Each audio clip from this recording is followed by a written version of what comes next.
Have you ever stopped to think about how much of your anguish comes from your obsession with control? No, I'm not just talking about external control, work, bills, routine, but internal control, the suffocating need for certainties, to know what will happen tomorrow, to perfectly understand who you are, what you want, where you're going. Society has taught you to seek definitive answers, as if life were a mathematical equation. But the truth that few have the courage to face, is that this obsession with certainty distances you from what you desire most: peace.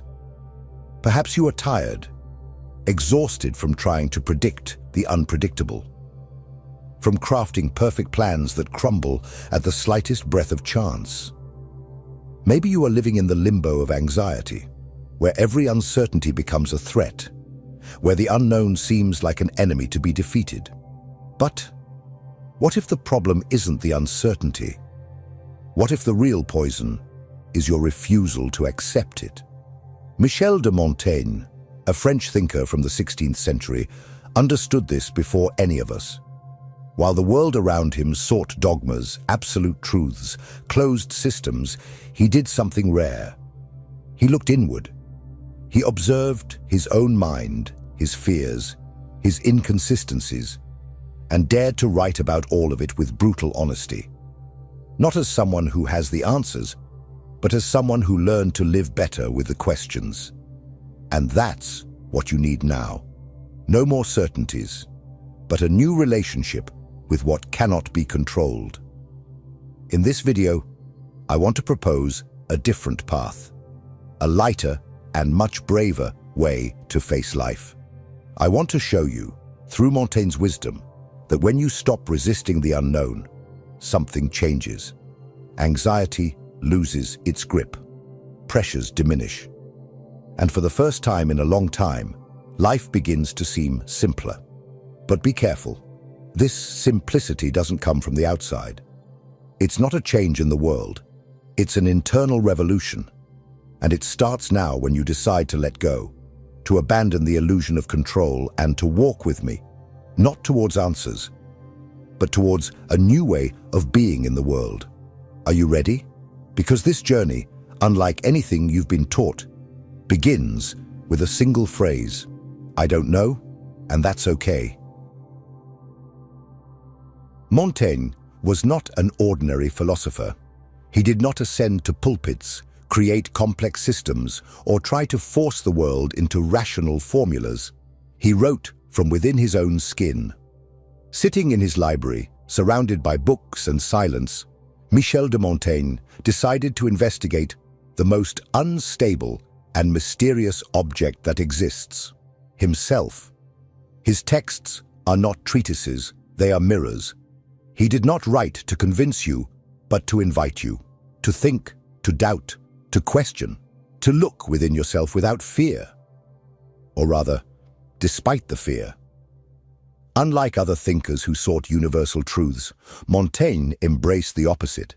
He did not know. And the more he lived, the more he realized that knowing little about the world and even less about himself was not a flaw. It was a rare wisdom. Que sais-je? He constantly asked. What do I know? Not as a provocation, but as a starting point, because admitting ignorance for him was not an intellectual failure. It was a liberation. It was stopping the pretense, stopping the maintenance of masks. It was lifting the burden of having to be someone right, complete, impenetrable. The modern world rejects this humility.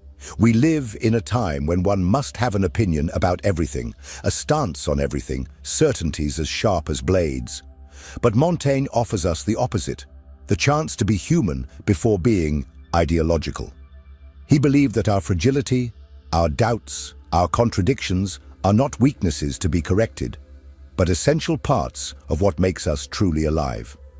And perhaps that is exactly what you need to hear right now. That you no longer need to uphold false certainties to be worthy, that you don't need to know everything to move forward, that it's okay to be incomplete. Montaigne allowed himself to change his mind. He contradicted himself. He admitted that what he thought yesterday might not hold true today. He understood the natural movement of the human mind, which molds, adapts, and transforms. And instead of fighting against it, he embraced it, with kindness, with irony, with astonishment. He knew that living is not about dominating the world with solid ideas, but about navigating it with an open mind and an attentive heart. And that is why Montaigne is so necessary today. In a time when everyone shouts, he whispers. In a time of hard certainties, he teaches the lightness of doubt.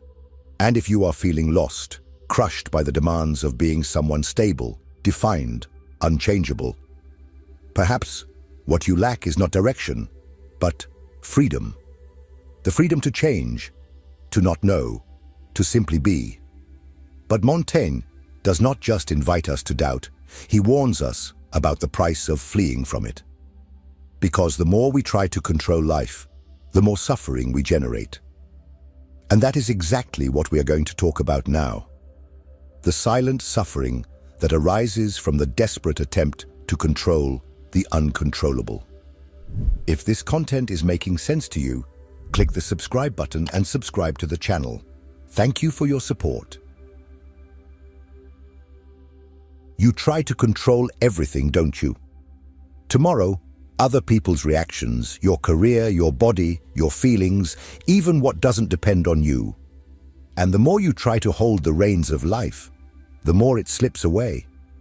It's like trying to grasp water with your hands. The tighter you squeeze, the more it flows away. Have you noticed how much this costs you? This obsession with control is not just exhausting, it's toxic.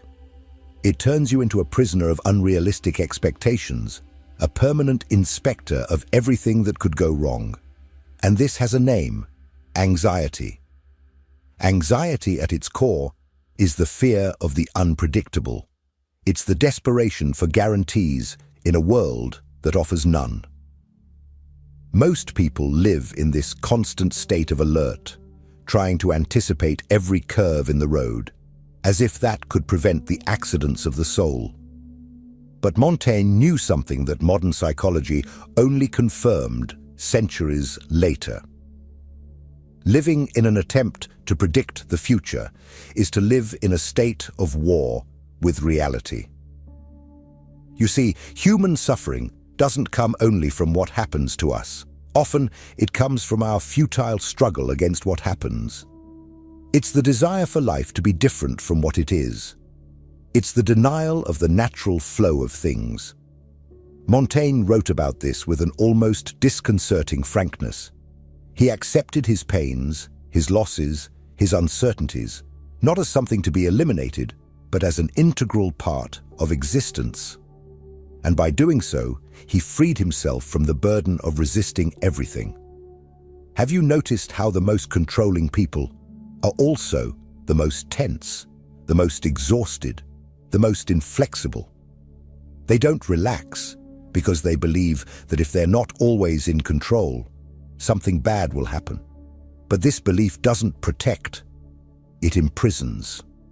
Montaigne, on the contrary, proposed a conscious surrender, not a cowardly resignation, but a courageous acceptance that the world is not your slave and that your mind needs to learn to flow, not to dominate. And here lies the cruel irony.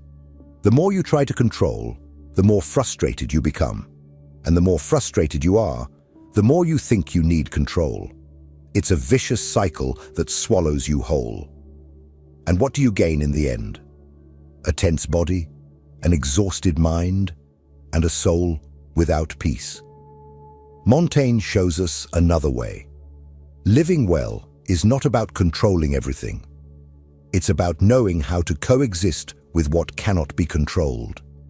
But how do you do that in practice? How do you learn to live with the unpredictable without losing yourself in it? The answer lies in Montaigne's own attitude toward life, the constant practice of self-reflection.